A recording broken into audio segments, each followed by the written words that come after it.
Press வந்து ஒரு சில இடத்துல தான் ப்ரெஸ் இருக்கு தவிர, தாவேக்கா எங்க இருக்கோ அங்கெல்லாம் ப்ரெஸ் இருக்கு, அங்கெல்லாம் மீடியா இருக்கு. எடப்பாடி பழனிசாமி அவர்களும் பண்ண ஆரம்பிச்சிட்டாங்க, முதலமைச்சரும் ஸ்டார்ட் பண்ணிட்டாரு, உதயநிதி அவர்களும் போயிட்டு இருக்காங்க. பட் நீங்க அந்த கூட்டம், அந்த மக்கள், அந்த எழுச்சி, அந்த அன்பு, இதெல்லாம் வந்து இங்க மட்டும்தான் பார்க்க முடியுது.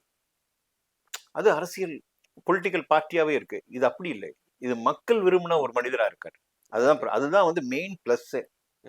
பக்கா பொலிட்டிஷியன், கம்ப்ளீட் பொலிட்டிஷியனோட எனக்கு இவரை பிடிக்கும்பா, என் வீட்டு பையன், என் தம்பி, இப்படிதான் வராங்க எல்லாரும். இது வேற மாதிரி இருக்கு. ஸோ அதை நாங்கள் ரொம்ப என்ஜாய் பண்ணுறோம். நாங்கள் நலம் விரும்பியா இருக்கும், விசுவாசியா இருக்கும், வெல்விஷராக இருக்கும். விஜய் சாரோட நான் ஒர்க்கும் பண்ணியிருக்கேன். அவரோட இன்டென்ஷன்ஸ் எல்லாம் நம்மளுக்கு நல்லாவே தெரியும். அவர் மைண்டில் என்ன இருக்குது, ஆரம்பத்துலேருந்தே வந்து நல்லது பண்ணணும். எதுவுமே தெரியாமல் ரத்த சம்பந்தம் இல்லாமல் எங்கேயோ பிறந்து எனக்காக இவ்வளோ தூரம் அன்பு வச்சு இவ்வளோ தூரம் உனக்கு உட்கார வச்சிருக்காங்க. Let me do something for that. அதுக்கு வந்து நீ அரசியல்வாதியாக வந்து தான் பண்ணும் அப்படின்னு அவர் மைண்டில் அதெல்லாம் கிடையாது.